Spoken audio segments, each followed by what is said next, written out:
कह रहे हैं कि सरकार का से मन कैसे खट्टा।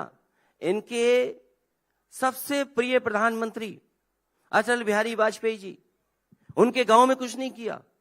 उनके नाम से जो यूनिवर्सिटी बनाई थी प्रधानमंत्री जी ने शिलान्यास किया था, आज भी वो यूनिवर्सिटी नहीं बन पाई। तो सोचो, जो अपने नेता के काम ना करते हो वो जनता का काम क्या करेंगे। और पूरी सरकार पता नहीं क्या कर रही है, हमें तो नहीं समझ में आ रहा सरकार क्या कर रही है। अच्छा, ये तो जैसा आपने कहा जनता को तय करना है क्या कितना काम हुआ, तो कंपेयर करेगी ना कि अखिलेश जी की सरकार में क्या काम हुआ था, इसमें क्या काम हुआ था, वो देख लेगी वो तो। अब जो माहौल बन रहा है, लेकिन उसकी मैं आपसे बात करना चाहता हूं। देखिए, इसको तो आप भी इनसे इनकार नहीं करेंगे कि भाई इस वक्त भगवान राम का उनका जो मंदिर बन रहा है उसका बड़ा जोर है देश के अंदर। लोग बात भी कर रहे हैं उसके बारे में, लोगों की आस्था भी, हम तो आस्थावान देश हैं। भगवान राम का मंदिर बन रहा है तो लोगों में बहुत बड़ी उत्सुकता है 22 तारीख के कार्यक्रम को लेकर। मैं आपसे पूछना चाहता हूं इंडिविजुअली, आपको क्या लग रहा है वाकई में जो 22 तारीख का कार्यक्रम होने जा रहा है एक बड़ा दिन है, एक बड़ा कार्यक्रम है, आप मानते हैं देश के लिए इंपॉर्टेंट दिवस है? नहीं, अच्छी बात है और अच्छा काम अगर हो रहा है तो वो कोर्ट की वजह से हो रहा है। लेकिन बीजेपी वाले ये बताएं कि 22 तारीख के बाद क्या भगवान चले जाएंगे? क्या 22 को ही आएंगे केवल? तो 22 का आयोजन हो रहा है, अच्छी बात है, आयोजन करें, लेकिन किसी को अपमानित ना करें। अपमानित कैसे? हिटलर की वो लाइन, जो हिटलर के साथ है वो देश प्रेमी है, जो हिटलर के साथ नहीं है वो देशद्रोही है। यहां जितने लोग बैठे हैं अपने अपने धर्म को मानते हैं, हम भी अपने धर्म को मानते हैं। कौन है ऐसा जो भगवान को नहीं मानता होगा? तो ठीक है, भगवान की बात अलग है, लेकिन कम से कम भगवान के दिखाए हुए रास्ते पे तो चलो। उस रास्ते पे कब चलोगे आप? हमारा दुखी व्यक्ति, जो दुखी लोग हैं, उनके आंसू पहुंचोगे कब पहुंचोगे आप? सोचिए, अयोध्या में ही एक नौजवान सीबी लेके खड़ा हो गया, बोला क्या हम वेटर की नौकरी भी नहीं पा पाएंगे? क्या नौकरी के लिए कुछ सरकार ने किया? सरकार नौकरी के लिए क्या कब क्या करेगी? मैं तो कहता हूं इससे बड़ा आयोजन करें, नौकरी का करें। नौकरी का आयोजन कब होगा? आईएम बनता, आईएम क्यों नहीं बनाया यूपी में? एम्स क्यों नहीं दूसरे और दे दिए? तीसरा एम्स क्यों नहीं आया यूपी में? लेकिन जो 22, वो ठीक है, 22 को ही राम जी नहीं आ रहे हैं, ऐसा है? ऐसा नहीं है, राम जी पहले भी थे और 22 के बाद चले जाएंगे, ऐसा भी नहीं है। लेकिन एक मंदिर बना, सब जानते हैं कि उस मंदिर के पीछे एक पृष्ठभूमि भी है बड़ी लंबी, उसमें राजनीति भी उस पर खूब हुई है। 22 तारीख के कार्यक्रम को भव्य विशाल बनाया, उसमें आरएसएस लगी हुई है, बीजेपी लगी हुई है, वीएचपी लगी हुई है, और जो जन्मभूमि न्यास है उसके लोग लगे हुए हैं। एक दिन का आयोजन जिसको लोग देखेंगे, करोड़ों लोग देखेंगे। अगर और यूपी में अयोध्या में मंदिर बन रहा है, तो मैंने जैसे पहले कहा भाई यहां तो आप तो सामने, आपके तो सामने ही हो रहा है सब कुछ। उस दिन के न्योते पर अगर कोई नहीं जा रहा तो ये मौका किसने दिया कि कोई उंगली उठाए आपके ऊपर, जिसको आपने कहा अपमानित ना करें? वो ये कह रहे हैं दिन भर, क्या हम लोग तो पिछले 5 दिन से यही बातें कर रहे हैं ना, तुम कह रहे हैं कि भाई हमने तो बुलाया ना, बुलाने के बाद नहीं कोई आ रहा तो उसकी जिम्मेदारी है, वो बताएं कि वो क्यों नहीं आ रहे। अच्छा, आते तो बड़े आप ही दिखते हैं, वो ये कहते हैं। इनकार तो आपने किया नहीं, मैंने इनकार नहीं किया। 22 के लिए, 22 के लिए मैंने इनकार नहीं किया। मैंने कहा भगवान के दर्शन करने जाऊंगा, एक दर्शनार्थी बनकर के, एक साधारण व्यक्ति बनकर के मैं दर्शन करने जाऊंगा, और जब भगवान बुलाएंगे तब जाऊंगा। जब भगवान बुलाएंगे तब जाऊंगा, यही हमारी मान्यता है। एक बीजेपी के नेता ने मुझे बोला कि परंपरा है। आपने जब ये कहा ना तो उन्होंने कहा कि भगवान तो जब बुलाते हैं तो फिर बुला ही लेते हैं। नहीं, वो बीजेपी ने नहीं कहा, वो हम ही ने कहा था कि कब किसका बुलावा जाए किसी को नहीं पता। ये बीजेपी ने नहीं कहा, ये समाजवादियों ने कहा। देखिए, यही तो खासियत है बीजेपी की। इसलिए मैं कहता हूं इंडिया संवाद, कम से कम हमारा तो आप साथ दो। नहीं, इंडिया का पूरा साथ है। फिर मैं वही कह रहा हूं सर, इस दिन कोई कंट्रोवर्सी ना रहती अगर अखिलेश जी चाहते उस प्रोग्राम के अंदर, या जिसने भी और ने मना किया वो जाता, कोई विवाद ही नहीं होता। मैं पत्रकार नहीं बन सकता हूं। शंकराचार्य जी को क्यों नहीं बुलाया? ये काम शंकराचार्यों का है। अगर मैं आपका अपना काम छोड़ के मैं वहां बैठ जाऊं, ये बात बनती नहीं है ना। आप वो छोड़ करके वोट मेरे लिए मांगने लगे, संभव नहीं है। तो जिसका जो काम है उसको वही काम करना चाहिए, और अगर दूसरा व्यक्ति काम कर रहा है तो इसका मतलब वो वोट के लिए कर रहा है काम। ये बात, ये आरोप है आपका कि ये सारा कार्यक्रम सियासी बना नहीं, दिया मैं उन्होंने? नहीं कह रहा हूं, मैं तो शंकराचार्य जी जो हमारे हैं मैं उनका मान रहा हूं। मैं अपने कोई विचार नहीं ला रहा हूं, जो हमारे शंकराचार्य जी कह रहे हैं उसी से बात मैं निकाल रहा हूं। क्या शंकराचार्य जी गलत कह रहे हैं? मुझे आप बताइए। कुछ शंकराचार्यों ने आपत्तियां की हैं, बात सही है। दो ने तो विशेषकर की, और दो ने फिर टीवी पर आकर, क्योंकि मेरी भी बात हुई उनसे, तो दो ने कहा कि हम नहीं, बड़ा अच्छा काम हो रहा है, हम साथ देते हैं। लेकिन हुआ इस पर दो लोगों ने बोला भी। मैं तो ये बात मानता हूं, जो पहले कही जाती वो आत्मा से निकली बात कही जाती। शंकराचार्यों का बहाना ले रहे हैं आप, ये इल्जाम है। मैं बहाना नहीं ले रहा हूं। मैं शंकराचार्य जी, अब मान लीजिए हमारे यहाँ जब पंडित जी आते हैं, अगर छठी है, कोई कार्यक्रम है, जो पंडित जी कहते हैं वो मानते हैं हम। क्या हम नहीं मानते? यहाँ कोई बैठा हो, आप बताइए, आप नहीं मानते? अगर पंडित जी कहते हैं कि ये करिए तो आप करते हैं वो काम जी। तो बस जो शंकराचार्य जी कह रहे हैं वही हम करेंगे। आप वैसे धार्मिक व्यक्ति हैं? मैं बीजेपी से ज्यादा धार्मिक व्यक्ति हूं। आस्था, मतलब आस्था रखते हैं ईश्वर में? मैं आस्था रखता हूं। पूजा पाठ करते हैं? मैं आपसे कहूंगा, मुख्यमंत्री आवास में जाइए और जो लोग पहले गए उनसे भी पूछेगा, उस मुख्यमंत्री आवास में मंदिर किसने बनवाया और धर्म से जुड़े हुए पेड़ों को किसने लगवाया। इस लखनऊ शहर में पारिजात का पेड़ किसने लगवाया, जो आज सबसे बड़ा दिखाई दे रहा होगा। अयोध्या में सबसे ज्यादा पारिजात पेड़ किसने लगवाए। तो ये समाजवादी लोग हैं, मानते हैं लेकिन दिखावा नहीं करते। बीजेपी के लोग दिखावा ज्यादा करते हैं। जब किसी शब्द से वो नहीं फेस कर पाए तो नया शब्द निकाला, सनातन धर्म। ये लोग जो हिंदू हिंदू चिल्लाते थे, अब सनातन के रास्ते पर हैं। सनातन का क्या रास्ता है? क्या सनातन का रास्ता वेज नॉन वेज नहीं डिफाइन करता? आप मुझे बताइए। सनातन तो एक बहुत बड़ा शब्द हो गया। तो मुझे बताइए ना, उसमें वेज खाना खाएंगे कि नॉन वेज खाना खाएंगे? सभी आएंगे। सनातन मतलब जो जो सृष्टि का नियम है वो सनातन है। मैं कोई धर्म की व्याख्या नहीं कर सकता इस बात पे। नहीं, इसलिए मैं अपना काम करूं, आप अपना काम करिए। ठीक। अब चूंकि आपने सनातन वाली बात कही, ये धार्मिक काम है, हम शंकराचार्यों पे छोड़ देते हैं, वो एक्सप्लेन कर देंगे कि सनातन धर्म को क्या खाना पीना है। सनातन की बात आपने की। देखें, इस चुनाव के अंदर, और पिछले कुछ महीनों से ये बात शुरू हो गई, सनातन का विवाद जब आया था तो तमिलनाडु से आया था, और आप भी एक प्रोग्राम में तमिलनाडु आप गए भी थे। बहुत बड़ा कार्यक्रम स्टालिन साहब ने किया था।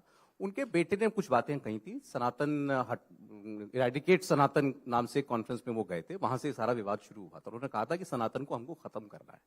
वहां से विवाद उठा कि ये इंडिया अलायंस में शामिल जितने दल हैं इसके खिलाफ बोलेंगे क्या वो ये मानेंगे कि भाई जो उन्होंने कही वो बात गलत थी, आप भी उस अलायंस का हिस्सा हैं? भाई राजनीति में तो चुनाव के लिए हर छोटी बड़ी बात उठाई जाती है, तो एक बहुत बड़ी टिप्पणी थी। तो आप उतनी दूर क्यों गए? अब वो सनातन से केवल में गया। तो सनातन की बात अगर बीजेपी के लोगों ने कहा तो देश के प्रधानमंत्री वहां क्यों गए? उन्होंने कहा कि द्रविडियन वे ऑफ गवर्नेंस ज्यादा अच्छी है। देश की मेक इन इंडिया अगर कोई सपना पूरा कर रहा है तो वो तमिलनाडु कर रहा है। क्या वो मुख्यमंत्री और वहां की सरकार की तारीफ करके आए थे प्रधानमंत्री के? नहीं आए थे। तो इसलिए बहस लंबी है, मैं आपको बहुत बातों में नहीं उलझाना चाहता हूं। मैं ये चाहता हूं कि जो विजन समाजवादियों ने दिया है उस विजन पर बीजेपी भी काम कर रही है, आधे अधूरे मन से। जो लखनऊ में विकास दिख रहा है, कम से कम समाजवादियों ने एक विजन दिया कि एक शहर का डेवलपमेंट क्या होता है, हमारे आम लोगों के लिए पब्लिक ट्रांसपोर्ट क्या बेहतर है। पब्लिक ट्रांसपोर्ट दिया, मेट्रो दी, सड़कें चौड़ी दी, और केवल लखनऊ में नहीं दिया, पूरे उत्तर प्रदेश में जगह जगह समाजवादियों ने रिमार्केबल काम किया। अगर कहीं हमने गरीबों के लिए एम्बुलेंस की सुविधा दी तो पुलिस को भी रिस्पांस सिस्टम बेहतर दिया। ये जो गोमती का किनारा बना है, ये वन ऑफ द एग्जाम्पलरी काम है कि नदी शहर में कैसे साफ बहेगी। बीजेपी के लोग इसलिए नाराज हैं क्योंकि देश का सबसे अच्छा रिवर फ्रंट समाजवादियों ने बना दिया। और फिर अब तो बीजेपी के लोग भी मेट्रो को आगे बढ़ा रहे हैं। देर से आए पर लेकिन दुरुस्त आए, वो जो कहावत है, देर आए दुरुस्त आए। जो मेट्रो 5 साल 6 साल इन्होंने रोक के रखी, अंतोगतवा इन्हें शुरू करनी पड़ रही है। तो क्यों इन्होंने किया? कानपुर की मेट्रो भी कानपुर में आगे क्यों नहीं गई? आगरा की मेट्रो जितनी समाजवादियों की सरकार में हुई थी सैंक्शन, उतना ही आगे बढ़ाया। बनारस को दी थी मेट्रो, बनारस की मेट्रो इन्होंने रोक दी। मैंने कहा कि गोरखपुर की मेट्रो बना के दिखा दो। जो मुख्यमंत्री जी अपने शहर के नाले नहीं ठीक कर पा रहे हैं, वो मेट्रो क्या बनाएंगे? नाला नहीं ठीक कर पा रहे हैं अभी तक। और मैं कह रहा हूं आपसे दावे के साथ, इस बरसात में भी गोरखपुर में पानी भरेगा। वो हमारी बुराई करते हैं, अरे कम से कम हमसे कुछ सीखे तो होते। बहुत सैफई की बुराई करते हैं, कम से कम सैफई में जो डेवलपमेंट हुआ वो गोरखपुर में करके तो दिखा देते। केवल एक ही नकल की है मुख्यमंत्री ने सैफई की। अगर सैफई में प्रोग्राम होते थे, बाहर के आर्टिस्ट आते थे, तो गोरखपुर में भी बाहर से आर्टिस्ट आने लगे। तो क्या फर्क है उनमें और हम में? उन्होंने आपके लिए असेंबली में लखनऊ में एक बार एक शेर पढ़ा था अभी, बड़ा हसीन है उनकी जुबान का जादू, लगेगा कि बहारों की बात करते हैं, जिन्होंने रात को बस्तियां लूटी वही नसीब के मारों की बात करते हैं। देखिए, वो खुद ही वो शेर उनके लिए था। उसके जवाब में भी मैंने एक शेर पढ़ा था। ये शेर उन्होंने अपने लिए पढ़ा है, ये शेर उन्होंने अपने लिए पढ़ा था। और फिर मुख्यमंत्री जी की तो मैथमेटिक्स का कमाल है। वो कहते 46 में 56। यही नहीं, वो क्रिकेट खेलने गए थे और सोचिए बॉल ने 2 टप्पे खाए तब भी बल्ला नहीं घूम गया ऊपर से। और योगा करते किसने नहीं देखा उन्हें? अरे किसने कहा था एक टांग पे खड़े होकर योगा करो? आप अलोम विलोम ही कर लेते तो शायद ना पकड़े जाते। अच्छा, वो दिन में आज क्योंकि कार्यक्रम की हमने उनसे ही शुरुआत की थी बातचीत से, अभी चूंकि आपने सैफई की बात की, गोरखपुर की बात की, तो वो दोनों अयोध्या की बहुत बात की थी। वो ये कह रहे थे भाई किसने रोका था किसी भी पार्टी के नेता को, हमसे पहले जो भी रहे, डेवलपमेंट करते हैं अयोध्या की। आज जो जैसी डेवलपमेंट हो रही है, ठीक है, मंदिर का फैसला कोर्ट ने किया, अयोध्या तो सुधार देते, अयोध्या को क्यों अछूत बना करके रखा हुआ था? आज वहां पर नया इंटरनेशनल एयरपोर्ट बना दिया हमने, रेलवे स्टेशन को कितना बढ़िया बना दिया, सड़कें चौड़ी कर दी हैं, 4 लेन सड़कें जहां पर सिंगल लेन सड़क होती थी। नहीं, ये काम कुछ समाजवादियों ने भी किए, ऐसा नहीं है। अयोध्या का अंडरग्राउंड बिजली इलेक्ट्रिफिकेशन किसने शुरू किया? अयोध्या का मेडिकल कॉलेज किसने दिया? कथा जहां पर हो रही है, संग्रहालय जो भजन स्थल बनाया, जो आज भी कार्यक्रम हो रहे हैं, वो समाजवादियों की देन है। सरयू में पानी लाना, उसका कैनाल सिस्टम क्रिएट करना जहां पे तीर्थयात्री आकर के कुछ अपने धार्मिक कार्यक्रमों का आयोजन कर सके, ये सही है। लेकिन इधर ये भी सच है कि बीजेपी ने बहुत ज्यादा बजट खर्च किया है और मुझे लगता है कि न जाने कितना बजट खर्च करते रहेंगे वहां पर। लेकिन सवाल ये है, क्या सड़कों से सांड हटा लिया सरकार ने? आए दिन लोगों की जान जा रही है, गाय तड़प तड़प के मर रही है ठंड में। या आपने जो नया बुलेटिन शुरू किया है क्यों है, सांड समाचार, आप हर चौथे 5वें दिन सांड की तस्वीर डाल देते हैं सोशल मीडिया पर। देखिए, आज भी वो जिन्होंने वीडियो देखा होगा मेरे एक्स पर, फिल्म तो बनी नहीं फिल्म सिटी, लेकिन लोगों को जाने अनजाने सड़क पे फिल्म का एक्शन दिखाई देता है, सांडों का एक्शन हर दिन। और मैं ये बात सांड कहीं आ गए ना 17 के बाद से कहीं इंपोर्ट करके लाए गए, पहले नहीं थे क्या? ये तो मैं भी सोचता हूं कि 17 के बाद से कहां से आ गए। सच्चाई ये है, आप किसी सड़क पर निकल जाइए, हर जगह आपको दिखाई देंगे। कोहरे से बचे ना तो बचना है, इन जानवरों से भी बचना पड़ेगा आपको। सवाल ये नहीं है, सवाल ये है कि देश के प्रधानमंत्री जी ने कहा कि हमने वो पक्का इंतजाम कर लिया है कि 15 दिन के अंदर इस समस्या का समाधान कर देंगे। सोचिए, वो 15 दिन और आज भी समाधान नहीं हुआ। मैं ये नहीं कहता हूं कि क्या घटना हो रही है, लेकिन जिस परिवार का कोई सदस्य इन सांडों की वजह से जान गई होगी, तो सोचो परिवार पे क्या गुजरा होगा। और हर दिन मैं कहता हूं उत्तर प्रदेश में एक न एक व्यक्ति की जान जाती है। मैंने सदन में सूची दी और मैं सूची बना रहा हूं, एक लंबी सूची जो सरकार को दूंगा कि कम से कम उन परिवारों की सरकार को मदद करनी चाहिए। अब जो उत्तर प्रदेश के अंदर आपने नारा दिया है पीडीए का, मैं उसकी बात करना चाहता हूं। आप बीजेपी पर आरोप लगाते हैं, विपक्ष के और दल आरोप लगाते हैं कि ये धर्म की राजनीति करती है, ये आपका इल्जाम है। वो आप पर आरोप लगाते हैं कि आप जातिवाद की राजनीति करते हैं, आप तुष्टीकरण की राजनीति करते हैं, खासकर मुस्लिम तुष्टीकरण की। और आपकी पीडीए में तो अल्पसंख्यक आपने स्पेशली ए के साथ जोड़ा भी हुआ है। पिछड़े की बात करेंगे, दलित की बात करेंगे अलग से। तो ये आप बांटना चाहते हैं हिंदुओं को जातियों के अंदर, ये उनका कहना है, और मुसलमान को खुश रखना चाहते हैं। मैं बांटना नहीं चाहता हूं, बटे हुए समाज को जोड़ना चाहता हूं। इस समाजवादियों ने नहीं बांटा, और शायद बीजेपी के लोग बेहतर समाज समझा सकते हैं कि इस समाज को किसने बांटा। ये गलती कहीं मनु महाराज की तो नहीं है, जो कभी हजारों साल पहले, तो ये झगड़ा जो हमारा और बीजेपी का हजारों साल से चल रहा है, आज का नहीं है। जो लोग हमसे कह रहे हैं कि हमने बांटा है, वो कैसे कैसे लोगों को अपने साथ रख रहे हैं। कभी उस गाने की लाइन आगे वाली पढ़ लेना। एक नेता है जिन्होंने कहा चल सन्यासी मंदिर में, अब उसकी लाइन आप अकेले में पढ़ सुनना। वो नेता आए थे आज यहाँ, वो गले लगाए हुए हैं, उसको सोचो कितना गले लगाए हुए हैं। जिस नेता ने कहा चल सन्यासी मंदिर में, उसकी लाइन तो पढ़ ही नहीं सकता दूसरी में। वो तो कह रहे हैं मैं मंत्री बनने वाला हूं, जल्दी बन जाऊंगा, बस 22 तारीख निकल जाए। लेकिन मुख्यमंत्री जी जब भी वो गाना सुन लेंगे, मुख्यमंत्री जी जब भी वो गाना सुन लेंगे, उन्हें कभी मंत्री नहीं बनाएंगे। और न जाने कैसे कैसे लोग हैं जिन्हें इन्होंने बांध रखा है। ये एक दल था जो हमारे साथ था, जिसके बेटे को हमने सांसद बनाया, समाजवादियों ने गोरखपुर से जिताया उसे जी, निषाद पार्टी। एक रात में पता नहीं कौन सा मुख्यमंत्री जी ने प्रसाद दिया उसको। प्रसाद के भी रूप होते हैं, किसी मंदिर में लड्डू मिलता है, किसी मंदिर में कुछ और मिलता है, लाई चना मिलता है कहीं। तो आज जिनको उन्होंने मुख्यमंत्री जी का पता नहीं कौन सा प्रसाद था, किस दोपहर में हमारे साथ बैठे थे, वो रात में वो मुख्यमंत्री के साथ बैठे हुए थे। तो सोचिए प्रसाद लेकर के लोगों को क्या क्या गुमराह कर रहे हैं। सही बात है। ये पीडीए की लड़ाई बड़ी है, ये पीडीए की लड़ाई समाज को जोड़ने की है। बिना पीडीए के सामाजिक न्याय संभव नहीं है। हम सामाजिक न्याय की लड़ाई लड़ रहे हैं, और केवल एक दो आंकड़े नहीं। सेंट्रल यूनिवर्सिटी में बताइए वाइस चांसलर किसके बने हुए हैं, पीडीए की गिनती क्या है। स्टेट में यूनिवर्सिटीज जो बनी है उसके पीडीए की आबादी क्या है, उसमें जो नौकरियां पा रहे हैं उसमें पीडीए की आबादी क्या है। तो पीडीए की बात करना, इसका मतलब देश को जोड़ने की बात है।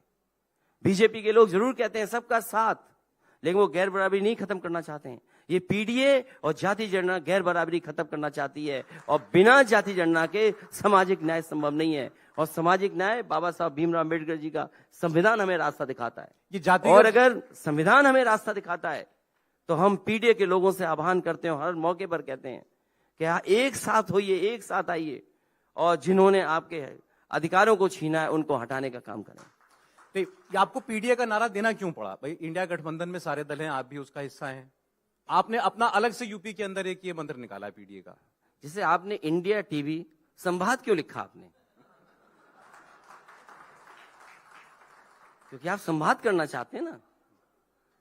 तो पीडीए हमारा रणनीति का हिस्सा है, हम लोगों को जोड़ना चाहते हैं। आपने तो कहा पीडीए भगवान है हमारा, क्योंकि हमें हिंदू धर्म में ये सिखाया गया सब में भगवान है, सब में आत्मा है। आप बताइए आत्मा नहीं है, आप में भगवान है। मैं आपके में भगवान देख रहा हूं, मैं आप में देख रहा हूं। तो बस यही तो है, इसीलिए पीडीए में मैं भगवान देख रहा हूं। अब आपका जो, क्योंकि चले पीडीए तो आपने कहा हमारा रणनीति है, अब इस रणनीति के तहत आपको अपने सहयोगियों को साथ लेकर के चलना है। अब उत्तर प्रदेश में आपकी जो सबसे बड़ी सहयोगी पार्टी है फिलहाल, गठबंधन आगे जाके कैसा होगा सीटों में हम नहीं कह सकते, कांग्रेस पार्टी है। आज भी आप लोगों की उनके साथ मीटिंग थी, 3 राउंड की मीटिंग मेरे ख्याल से एक बार हुई है, एक उन्होंने बीच में कैंसिल कर दी थी। कांग्रेस, आपने 22 के चुनाव से पहले ये कहा था कि हमारा अनुभव जो है वो कांग्रेस और बसपा के साथ अच्छा नहीं रहा है, क्योंकि आप उनके साथ 17 में लड़ चुके थे, 19 में मायावती जी के साथ लड़ चुके थे, फिर आप लेकिन हैं दोबारा फिर कांग्रेस के साथ ही। तो उस अनुभव के बाद फिर आप लेकिन कांग्रेस के साथ जाएंगे दोबारा? राजनीति में परिस्थितियां बदल जाती हैं, और परिस्थितियों के हिसाब से कभी कभी फैसले लेने पड़ते हैं। जो आज की परिस्थिति है, जब बीजेपी को सामने देखते हैं तो हमें वोट बढ़ाना पड़ेगा। बीजेपी ने जो काम किया है, कई लोकसभा में वो 60% पड़ने वाला वोट पा रहे हैं, और अगर भारतीय जनता पार्टी ने इतना वोट बढ़ा लिया है तो कम से कम हम लोगों को भी रणनीति बदलनी पड़ेगी और कई दलों को साथ लाना पड़ेगा। और उसी की कोशिश है कि जो इंडिया गठबंधन में जो दल हैं उनको साथ लाएं और अपना वोट बैंक बढ़ाएं। इंडिया गठबंधन के साथ साथ जो पीडीए है हमारा, वो पीडीए हमारा वोट बढ़ाने की रणनीति है। लेकिन हमने तो ये सुना है कि आप जैसे कांग्रेस पार्टी के साथ बात चल रही है, आपको कौन सी सीटें उनको चाहिए वो अपनी दरकार देते हैं, तो आप तो इंटरव्यू ले लेते हैं पूरा, आपकी टीम जो जाती है पूछती है अच्छा बताओ कौन उम्मीदवार होगा, कितना वोट तुम लोगों को आएगा, पहले पूछते हैं उनसे। देखिए स्वाभाविक है, जब आप बीजेपी से लड़ रहे हैं, बीजेपी सामने है आपके, तो आपको अपना समीकरण ठीक रखना पड़ेगा। बीजेपी समीकरण बनाती है, बीजेपी अपना बूथ और जिले में भी संदेश देती है। जो जाति वाली बात आपने कही, क्या मुख्यमंत्रियों को बनाने पे बीजेपी नहीं कह रही थी, या वो अपने प्रिय चैनलों से नहीं कहलवा रही थी कि उन्होंने देखिए कितना अच्छा फैसला लिया है कि पिछड़ों को भी उन्होंने मौका दे दिया, रणनीति के तहत मुख्यमंत्री बनाए।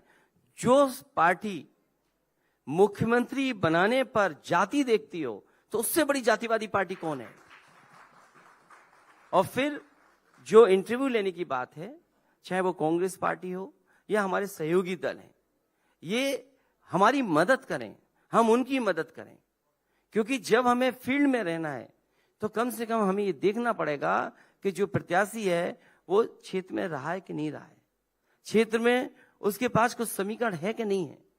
क्योंकि जिस पार्टी से आप लड़ रहे हैं वो 60% की तैयारी कर रही है, कई लोकसभा में उन्हें 50% से ज्यादा वोट मिला है।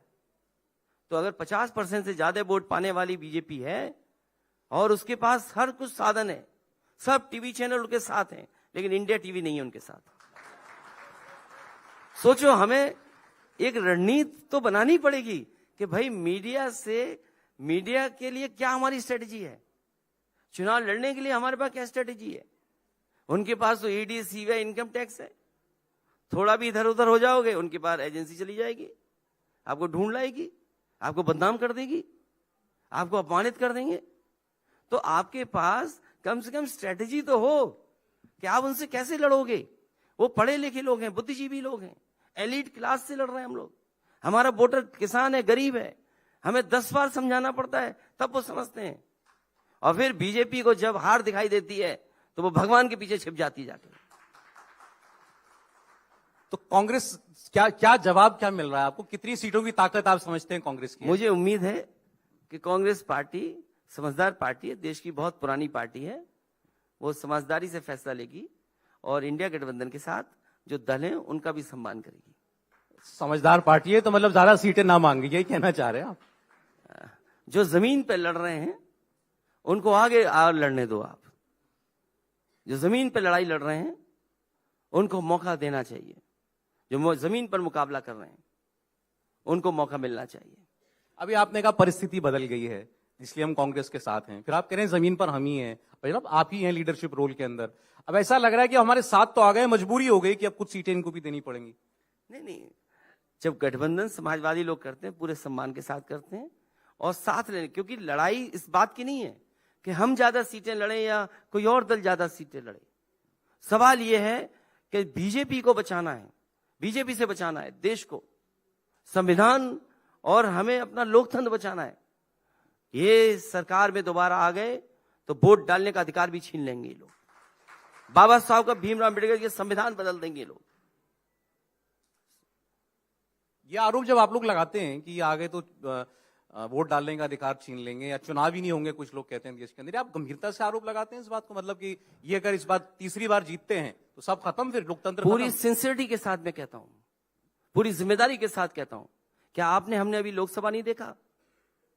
जो नौजवान लोकसभा के अंदर कूदे थे वो बेरोजगार थे, अपनी बात को रखना चाहते थे। अगर उनके पक्ष को रखने के लिए सांसद आगे आए तो बताओ सभी सांसद बाहर निकाल दिए गए, नहीं निकाल दिए गए? जो हम पर राज करके गए अंग्रेज, ब्रिटिशर्स, उन्होंने जो लोकसभा बनाई, उन्होंने एक ऐसा स्थान बनाया वेल जहां पर सांसद जाकर के प्रोटेस्ट कर सकते हैं, अपनी बात कह सकते हैं। बताइए नई लोकसभा में क्या वो जगह है जहां सांसद जाकर के प्रोटेस्ट कर सके? तो इनकी नियति ये है कि कोई प्रोटेस्ट नहीं करेगा, कोई अपनी आवाज नहीं उठाएगा। और हम लोगों ने बड़े करीब से देखा है कि इन्होंने वोट नहीं डालने दिया बहुत सारे चुनाव में। अभी सुना है कि कांग्रेस के लोग झंडा लेकर के गए थे, बहुत पीटा बीजेपी के लोगों ने उन्हें अयोध्या में। तो सोचिए ये क्या क्या रास्ता निकाल रहे हैं, क्या रास्ता है ये लोकतंत्र में, ये क्या व्यवहार है किसी पॉलिटिकल पार्टी के साथ।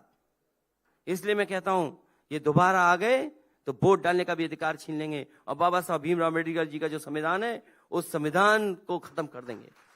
आप बताइए सरकारी नौकरियां कहां हैं? क्या प्राइवेट में आरक्षण है? क्या अपने वाइस चांसलर जहां अपॉइंट कर दिए वहां क्या पीडीए के लोगों को नौकरी मिल रही है क्या? मुझे बताइए कोई यूनिवर्सिटी जहां पर ये अपॉइंट हो गए हों वहां पर कहीं पीडीए के लोगों को नौकरी दे रहे हों। सेंट्रल यूनिवर्सिटी में बताइए पीडीए वाइस चांसलर कितने हैं? स्टेट यूनिवर्सिटी में पीडीए के वाइस चांसलर कितने हैं? अगर बड़ी आबादी को आप इस तरह भेदभाव करेंगे तो बड़ी आबादी आपके साथ खिलाफ खड़ी हो जाएगी और आपको वोट के माध्यम से हटाने का काम करेगी।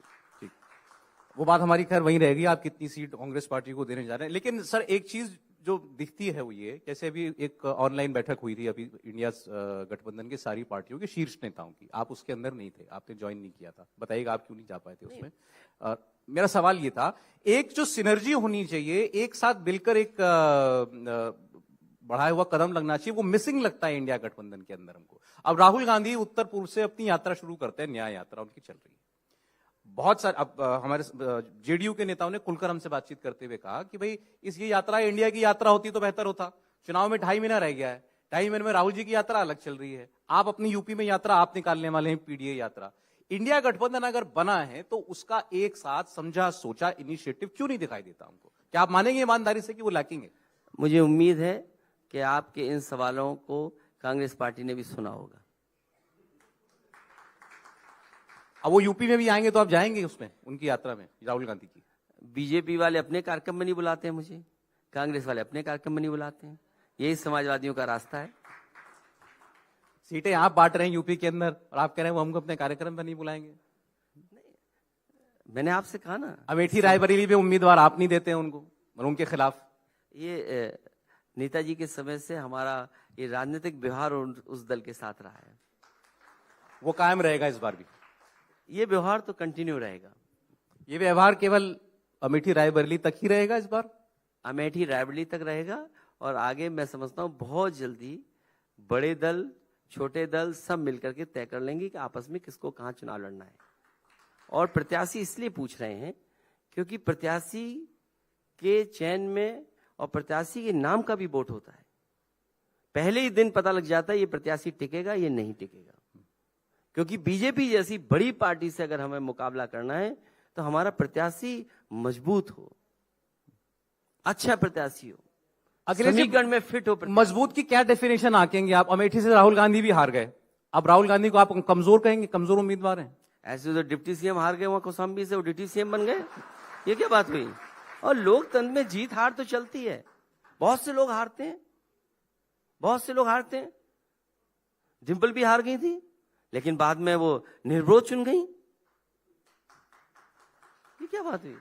ये लोकतंत्र में तो होता है। ठीक है, तो मैं आपकी इससे कांग्रेस की बातचीत यही खत्म करते हुए मैं मान के चल रहा हूं कि आप उनको अमेठी रायबरेली देना चाहते हैं, उससे ज्यादा वो लोग ना जिद करें। मैं आपकी बात को, जो आपने सवाल पूछा था, मुझे पूरा भरोसा है कि कांग्रेस पार्टी के लोगों ने आपके सवाल को सुना होगा।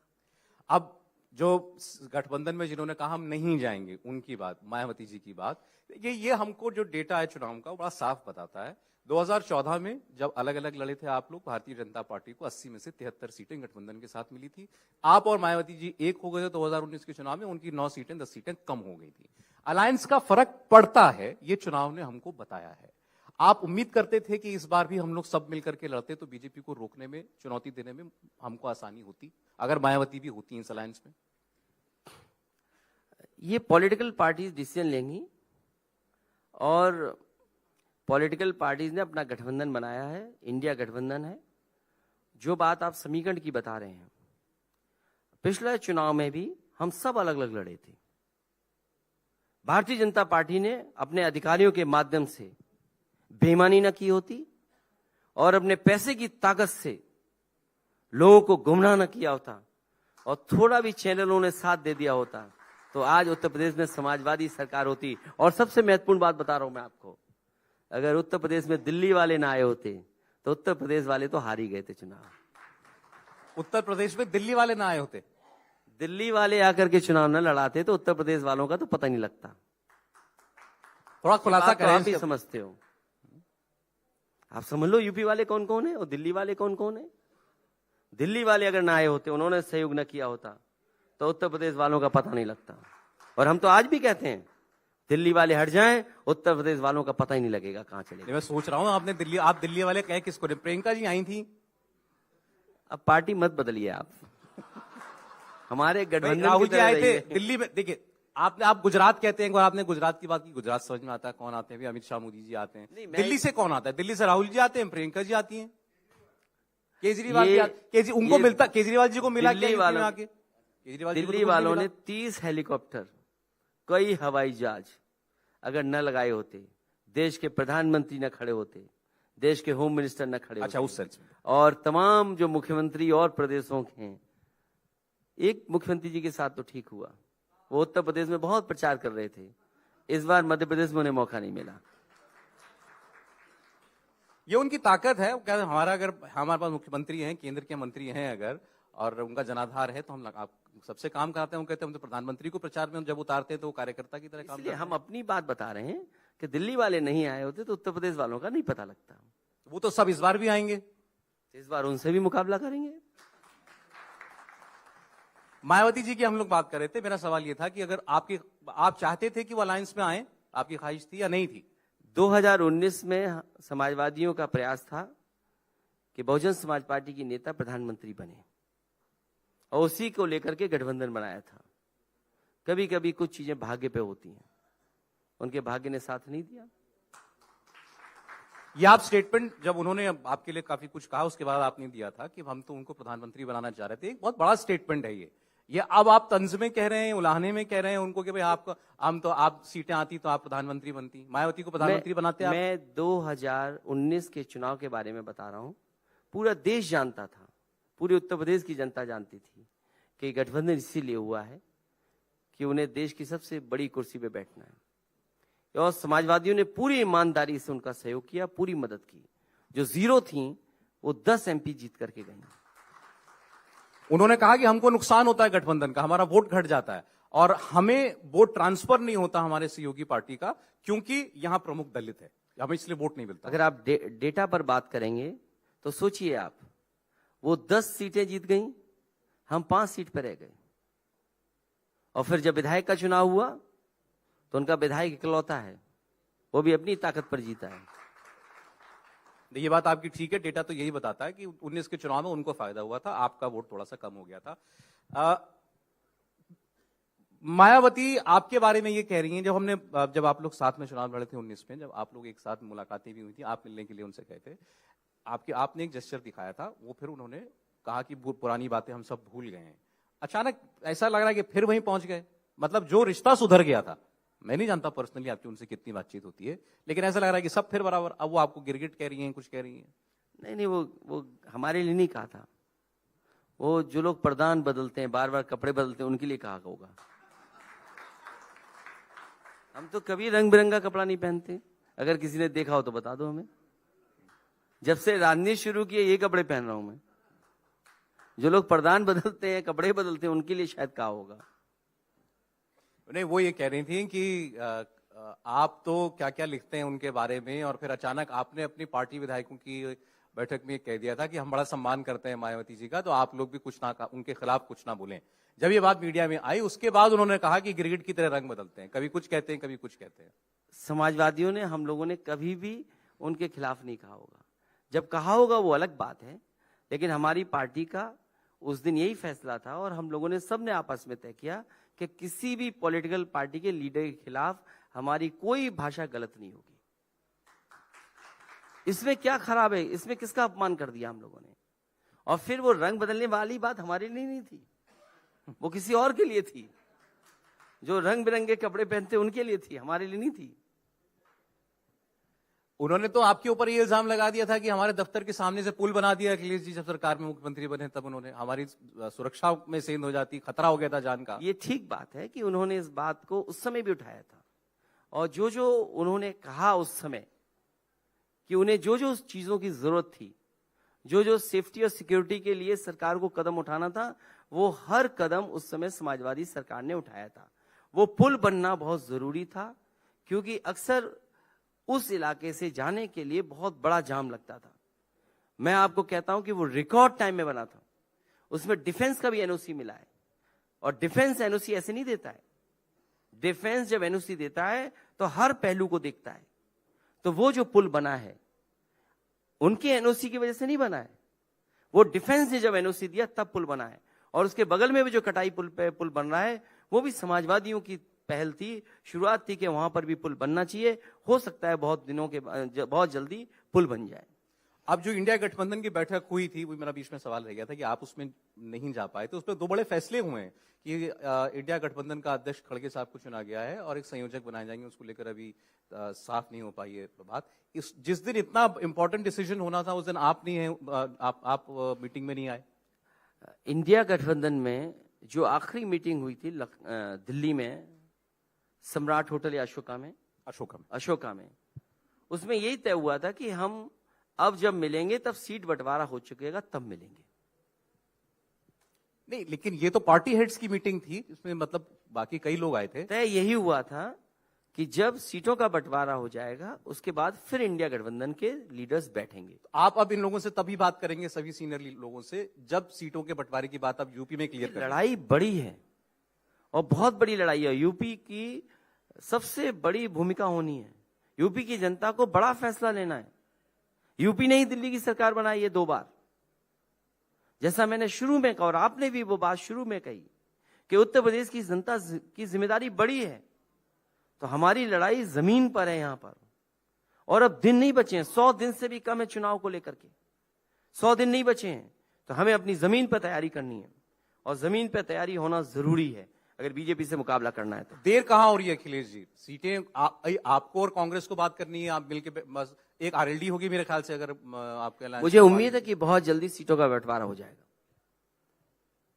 ये चुनाव बीच में हुए 5 राज्यों के चुनाव, उसकी वजह से कुछ डिले हुआ क्या? कुछ पार्टियों ने खुलकर कांग्रेस को इल्जाम दिया कि आपकी वजह से देरी हो रही है, बहुत वक्त निकल गया। आपको भी लगता है अलायंस में जो बात हो जानी चाहिए थी अब तक उसमें देर हो गई? अब वो बात तो खत्म हो गई है, क्योंकि चुनाव समाप्त हो चुका। अब तो केवल लोकसभा के चुनाव पर निगाहें हैं सबकी, और चर्चा भी लोकसभा चुनाव की हो रही है। प्रदेश के चुनाव जैसे होने थे वो हो गए हैं, परिणाम आ गए हैं। अब देश का चुनाव होने जा रहा है, और देश का चुनाव सबसे बड़ा चुनाव होने जा रहा है। ये लोकतंत्र को बचाने का चुनाव है, संविधान की रक्षा करने का चुनाव है। समाजवादी पार्टी तो समाजवादी पार्टी है ही, लेकिन संविधान में जो शब्द है समाजवादी, वो भी हमारी पार्टी का नाम है। इसलिए सबसे बड़ी जिम्मेदारी समाजवादियों की है। इसलिए संविधान बचाओ पार्टी भी हमारी है, संविधान पार्टी भी हमारी पार्टी है। नहीं, लेकिन अध्यक्ष अब बन रहा है गठबंधन का, अब एक संयोजक बनेगा। मैं इसलिए आपसे पूछना चाह रहा हूं कि क्या इनकी करने के लिए अभी कुछ बाकी है? देखिए, उसमें किसी को शिकायत नहीं है। थोड़ा बहुत दलों में हो सकता है, संयोजक कौन है, अध्यक्ष कौन है, तो वो बनाए, हमें जो बना देंगे हम उसके पक्ष में। जब नाम तय हुआ था इंडिया गठबंधन, हमने यही कहा कि जो आप नाम तय कर लोगे हमारा नाम वही होगा, लेकिन हमारी स्ट्रेटेजी हमारी दूसरी है। हमारी स्ट्रेटेजी पीडी है। आपको फर्क नहीं पड़ता कि संयोजक नीतीश कुमार बनते हैं, लालू यादव बनते हैं, कांग्रेस का कोई नेता बनता है, या आपकी पार्टी का कोई नेता बनता है? ये फैसला हमारे दल के बड़े बड़े नेताओं पर छोड़ दो, ये चर्चा यहां नहीं हो सकती। नहीं, मैं ये सर इसलिए पूछ रहा हूं कि क्या ये कोई ऐसे मुद्दे हैं जिन पर पार्टीज में सहमति नहीं है? अब समय बहुत कम बचा है, अब केवल फील्ड में जाना है, और हर लीडर को अपने अपने प्रदेश में बीजेपी का मुकाबला करना है। ये बड़ी चीज है। हर लीडर की अपनी भूमिका है। हमें नीतीश कुमार जी की भी जरूरत है, हमें लालू प्रसाद जी की भी जरूरत है, हमें कांग्रेस पार्टी के लीडर्स की भी जरूरत है, और उन पार्टी के हमारे और लीडर्स की भी जरूरत है। नहीं, क्योंकि ममता बनर्जी जी ने, अरविंद केजरीवाल जी ने दिल्ली की बैठक में खुलकर कहा मल्लिकार्जुन खड़गे जी को प्रधानमंत्री का चेहरा बनाओ इंडिया गठबंधन का। ये एक बहुत बड़ी बात थी, ये प्रस्ताव आना भी। आपकी राय नहीं जानी उस पर क्या है? पूरी बात आपको नहीं बताई, जिसने भी बताई हो। वहां एक लीडर ने कहा कि हमें आउट ऑफ बॉक्स कुछ सजेशन रखने चाहिए, और उन्होंने आउट ऑफ बॉक्स सजेशन के तहत एक एग्जाम्पल दिया कि यह भी हो सकता है। आप सहमत हैं उस मेरा सहमत ना सहमत होना कोई बात नहीं, मेरा लक्ष्य है उत्तर प्रदेश में बीजेपी का मुकाबला करना है। मैं समझ रहा हूं, लेकिन और उन लीडर्स का सबका सहयोग लेना। अच्छा, यूपी में आपको क्या सहयोग मिल जाएगा? ममता जी से क्या सहयोग मिल जाएगा? क्यों नहीं मिलेगा सहयोग? ये क्या बात हुई? आधी आबादी की वो लीडर है। वो बहुत बड़ी नेता है। आप आधी आबादी के खिलाफ हैं? अच्छा, आप महिलाओं की बात कर रहे हैं। आप आधी आबादी के खिलाफ हैं? नहीं, उनके आने से फर्क पड़ेगा आपको लगता है यूपी में? क्यों नहीं पड़ेगा? कितने बार की मुख्यमंत्री है, उनका भी एक अपना स्टेटस है। और आधी आबादी के लिए बात कहेंगी वो आके, देश की बड़ी लीडर है। नीतीश कुमार जी आएंगे तो उससे लाभ होगा, क्यों नहीं लाभ होगा? क्या आपको कोई चेहरा देना चाहिए इस अलायंस को, कोई किसी को प्रेजेंट करना चाहिए कि भाई हम जीते तो ये बनेंगे प्रधानमंत्री? आपको लगता है किसी फेस के साथ जाना जो है वो चुनाव में बेहतर होगा? हम ये राज क्यों खोलें? तो पूछ रहा हूं आपसे। नहीं, क्यों राज खोलें हम? हमारी स्ट्रेटेजी है, हम नहीं बताएंगे। बीजेपी पूछती रहे, आप पूछते रहे, हम नहीं बताएंगे। जब जीत जाएंगे उसके बाद तय कर लेंगे हम लोग मिलकर बैठ करके, और पहले भी तय हुए हैं इस तरह से। ये हमारा राज है। बीजेपी के लोग इसी में परेशान हैं, हमारे राज से परेशान हैं। नहीं, जैसे आप कह रहे हैं ना कि जमीन पर उतरना है, हमको जाना है लड़ने के लिए, तो ऐसे उनको भी लगता होगा कि पता तो चले हमारे सामने कहां पर कौन लड़ रहा है। तो इसलिए उनकी भी बड़ी उत्सुकता है इस बात में कि भाई इनके अलायंस में सीटें कैसी बढ़ती हैं। ये राज है, राज को राज ही रहने दो। क्यों राज खुलवा रहे हो? ये हमारा पार्ट ऑफ स्ट्रेटेजी है। क्या बीजेपी नहीं कहती है? उत्तर प्रदेश का चुनाव 10 मुख्यमंत्री तैयार कर दिए उन्होंने। एक तो डेली मुंह धो के निकलते हैं सुबह की, सर क्या पता आज ही शपथ ना हो जाए। 2-3 को कह दिया तुम्हें मंत्री बनाएंगे, अभी तक घूम रहे मंत्री बनने के लिए। लेकिन जिस दिन मुख्यमंत्री जी उनका गाना सुन लेंगे, चल सन्यासी मंदिर में, उसके बाद देखते हैं कौन शपथ लेता है।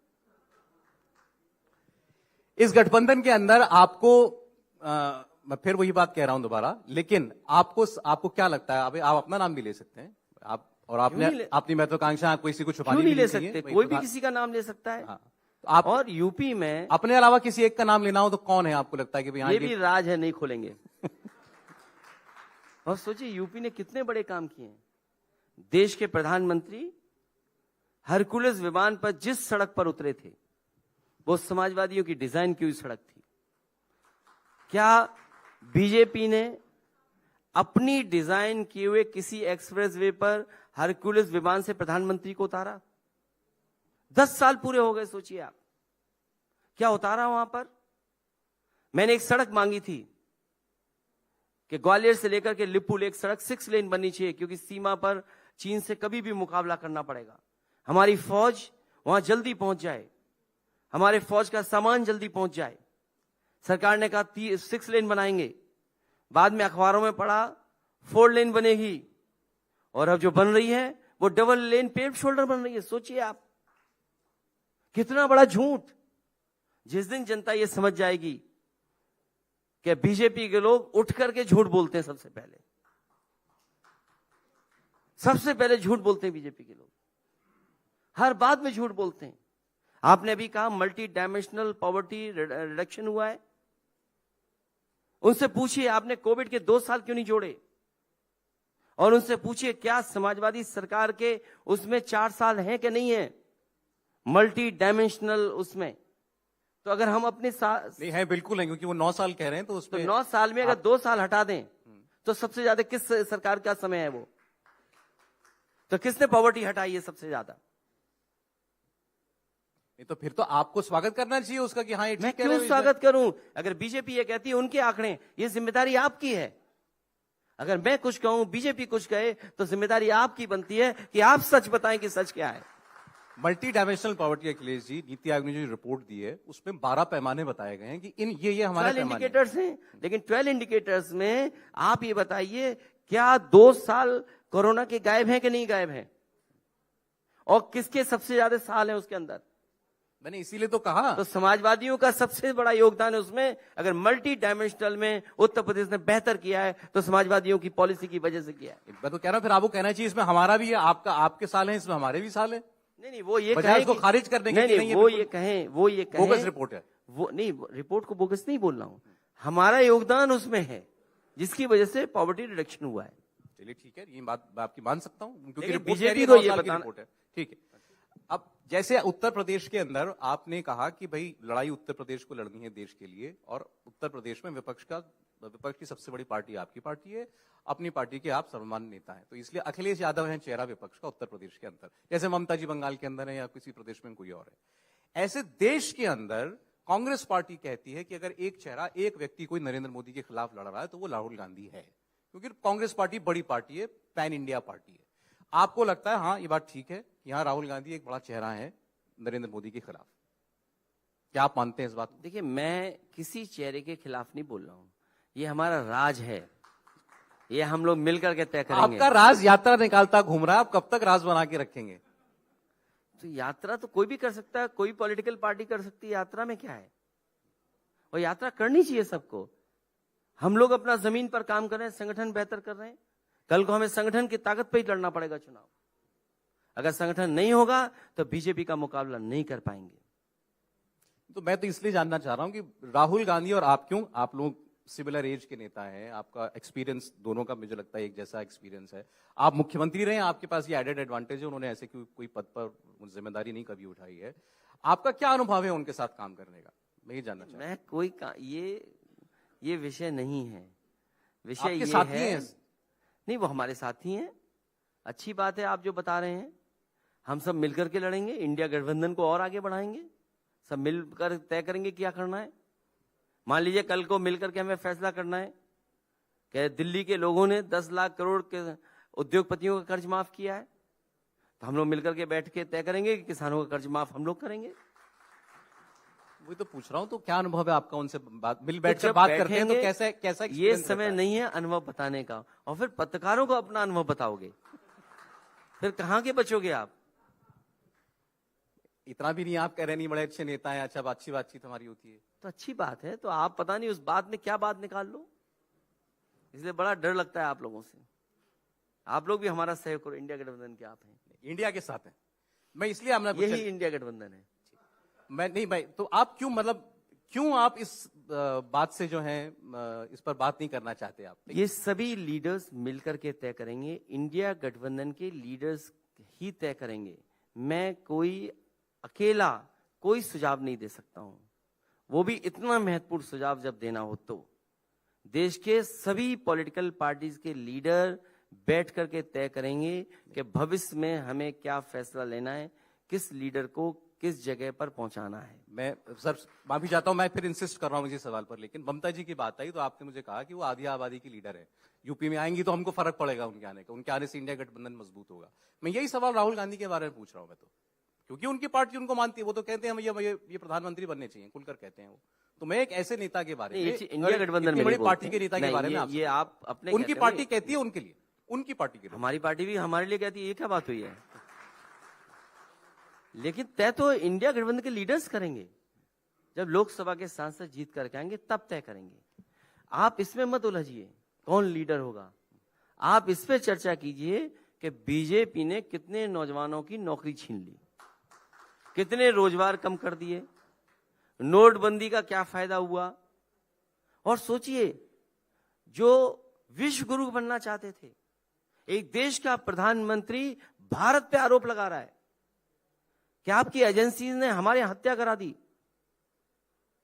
और एक सरकार, अमेरिकन सरकार ये कह रही है कि आपने किसी उद्योगपति को $1 लाख देकर के हत्या कराने का खेल खेला। सोचिए, विश्व गुरु बनने वाले देश के ऊपर यह आरोप। और अभी देश के डिफेंस मिनिस्टर जो शहीद हुए थे उसके घर नहीं गए, लेकिन जो फौज की गलती से और फौज की कुछ कमी नाकामी की फौज की कुछ कमी की वजह से जो सिविलियंस की जान गई, उन घर के परिवार के लोगों से मिले जाकर के। बीजेपी के लोग क्यों नहीं मिले जाकर के उन फौजियों के घर पर जो शहीद हुए थे? और जब से बीजेपी की सरकार आई है, आंकड़े आप निकाल लेना, हमारा जवान ज्यादा शहीद हुआ है, हमारे भारत की जमीन ज्यादा छीनी है। जो 1962 में जो जमीन छीनी गई थी, चीन से जो वापस ले ली थी जमीन, जो रिजंगला की लड़ाई थी, जो मेमोरियल बना था, सुनने में आ रहा है चीन की फौज आई और उस मेमोरियल को भी तोड़ करके चली गई। क्या ये भारतीय जनता पार्टी सच बताएगी? तो ये सवाल देश वो के बफर जोन महत्वपूर्ण में है। आया, उसको रिलोकेट किया, ये बात ठीक है आपकी। नहीं, क्योंकि कैसे बफर जोन में आया? वो जो जमीन ये थी- गलत बात है। नहीं, ये देश को आप नहीं बताइए, ये आप सरकार को मत बचाइए, सरकार बताए। आप मेरी बात समझे नहीं अखिलेश जी, मैं ये कह रहा हूं आप जो बात बता रहे हैं वही बात ठीक है। वो स्मारक जहां पर था, वो अब जो दोनों सेनाओं के बीच में समझौते हुए उसको बफर जोन में बना दिया। इसका मतलब कि वहां पेट्रोलिंग नहीं होगी, इसलिए वो स्मारक वहां से हटा दिया गया। इसका मतलब स्मारक तोड़ दिया गया। ऑब्वियसली। तो बताइए, सोचिए, रिजंगला की लड़ाई जिसके बारे में फौज ने कहा कि ऐसी फौज नहीं देखी, जो आखिरी गोली तक लड़ी फौज का जवान और आखिरी बॉडी तक उसका जवान लड़ा। सोचो, ऐसी लड़ाई लड़ने वाले लोगों का मेमोरियल तोड़ दिया गया इस सरकार में, बीजेपी के लोगों ने। इनका भाषण जब शुरू होता है तो भारत माता की जय पहले बोलते हैं। क्या ये बताएंगे कि रिजंगला का मेमोरियल इन्होंने तोड़वा दिया? वो जमीन छीन ली कि नहीं छीन ली? चीन ने बहुत जमीन छीनी है, उसका जवाब नहीं देंगे, क्योंकि इन्हें ये जवाब नहीं देने हैं, इसीलिए भगवान के पीछे ये छिप जाते हैं जाकर के।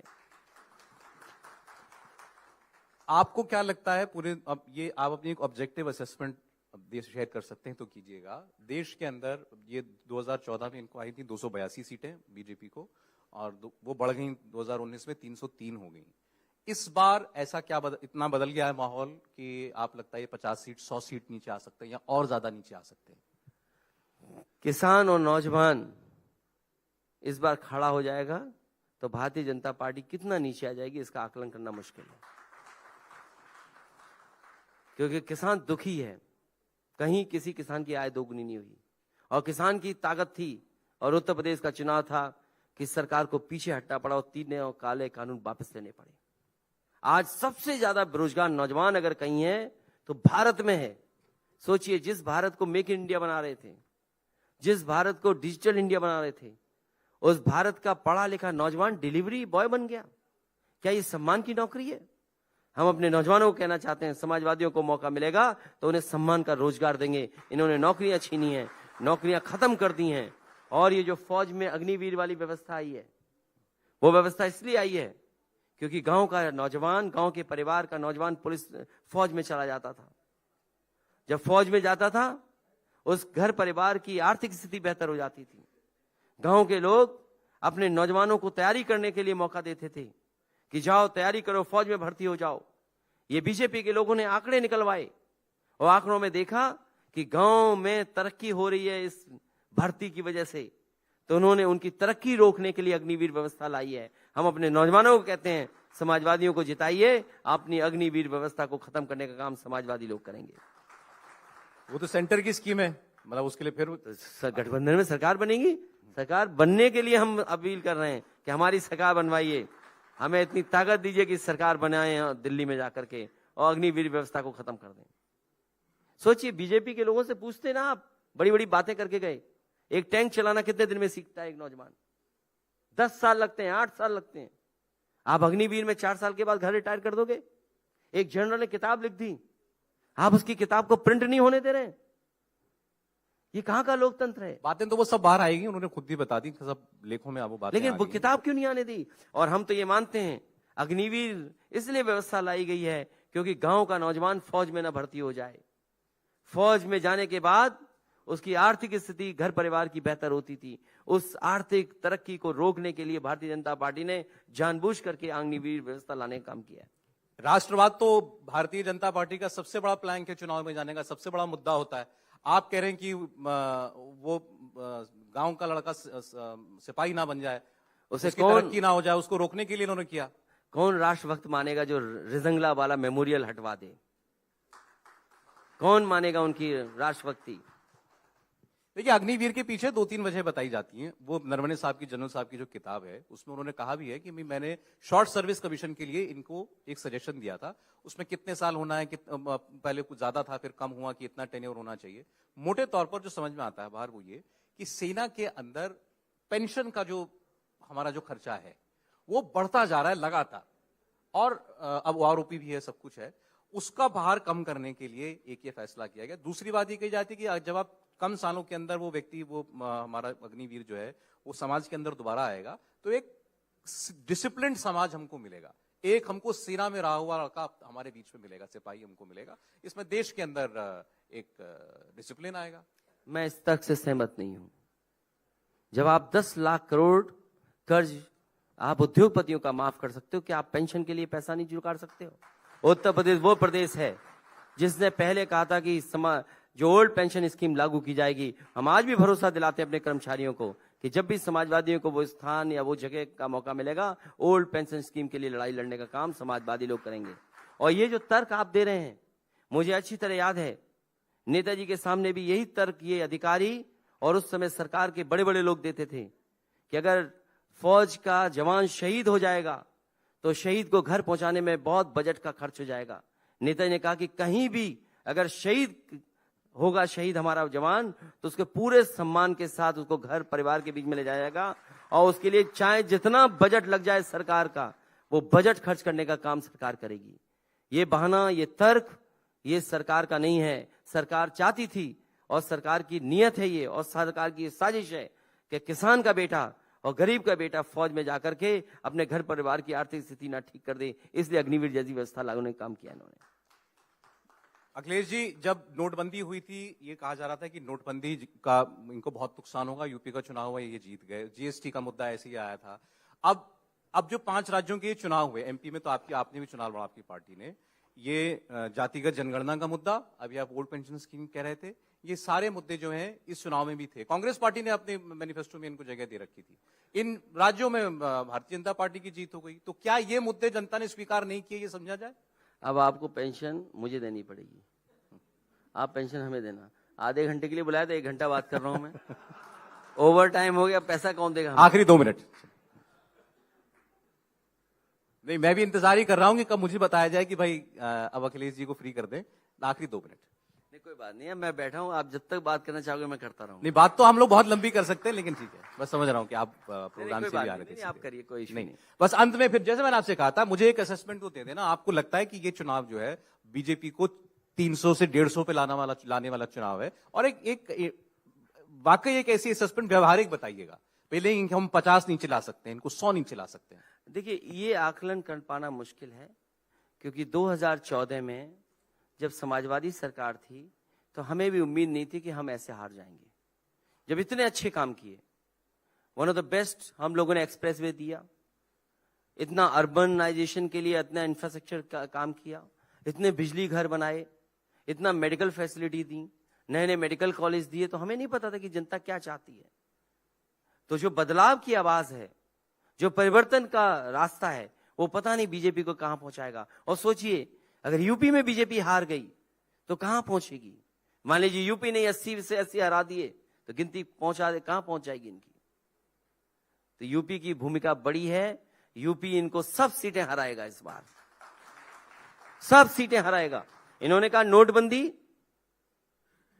नोटबंदी के बाद बताओ कितना पैसा निकला, खजाने भरे निकल रहे हैं। और सोचिए इनकी स्ट्रेटजी, जब कानपुर में पैसा निकला वो इत्र व्यापारी के यहां, तो कहा समाजवादियों का पैसा है, लेकिन जब बात आगे बढ़ी तो पता लगा वो बीजेपी का पैसा था। अगर नोटबंदी थी तो पैसा कहां से आ रहा था? और अभी झारखंड में पैसा निकला। अगर नोटबंदी के बाद इतना पैसा निकल रहा है, इसका मतलब कहीं ना कहीं भारतीय जनता पार्टी की पॉलिसी की कमी है, कहीं ना कहीं भारतीय जनता पार्टी की कमी है उन नीतियों की, जिसकी वजह से लोग आज भी पैसा इकट्ठा कर रहे हैं। तो काले धन के बाद क्या हुआ? बैंकें आपकी डूब गई। बैंकें डूब गई कि नहीं डूब गई? बैंकें मर्ज हो गई कि नहीं हो गई? बैंकों में इन्होंने रिकैपिटलाइजेशन किया, वो जो बताते हैं, वो टर्म मत चेंज करिए। बैंकें मर्ज हो गई कि नहीं मर्ज हो गई? बड़े बैंक मर्ज हुए हैं कुछ, इसलिए हो गई क्योंकि बैंक घाटे में चली गई। जो लोग कहते थे कैश फ्लो कम होगा, आज बताओ कैश फ्लो मार्केट में ज्यादा है, पहले से ज्यादा है। आज मार्केट में कैश फ्लो ज्यादा है। मार्केट में आज कोई भी जमीन ली जा रही है, बिना काले धन के जमीन नहीं ली जा रही है। आप कहीं पता कर लीजिए। और इसको बीजेपी से बेहतर कोई नहीं समझता होगा, क्योंकि उत्तर प्रदेश में सबसे बड़ा भूमाफिया अगर कोई बना है तो बीजेपी के लोग भूमाफिया बन गए। आप रजिस्ट्रियां निकलवाइए, किस दल के नेताओं ने रजिस्ट्रियां की हैं? वो अयोध्या में जो रजिस्ट्रियां हुई थी, कुछ मिनटों में कितनी की रजिस्ट्री हो गई थी? कौन नहीं जानता उन बातों को। अखिलेश जी, यूपी का चुनाव तो अब जोर पकड़ेगा, 22 तारीख निकल जाए, उसके बाद फिर हम लोग चुनाव की खूब बात करेंगे। तो आज जो आपसे मुझे बात करके बड़ा अच्छा भी लगा कि तैयारी अच्छी रखनी पड़ती है आपके साथ बात करने के लिए, बहुत सारे विषयों पर आप बात करते हैं, ठीक बात है। तो अच्छा लगा। और यूपी को लेकर के खासकर मैं तो यहीं इसी मंच से जो है आपसे आगे के लिए एक अनुरोध भी कर लेता हूं कि हम समय निकाल करके आएंगे और यूपी में क्या है, फैक्ट शीट और डेटा क्या कहता है, इस पर हम लोग खुलकर हम लोग बात करें दोबारा कभी आपसे समय लेकर के। और इंडिया टीवी से हमारा बहुत पुराना रिश्ता है, कोई आज का नहीं है, बहुत पुराना रिश्ता है। और आप तो हमारे सहयोगी हो गए, इसलिए आपने जो हमें मौका दिया, मैं आपका बहुत बहुत धन्यवाद देता हूं और बहुत आभारी हूं। बहुत धन्यवाद आपका, बहुत शुक्रिया।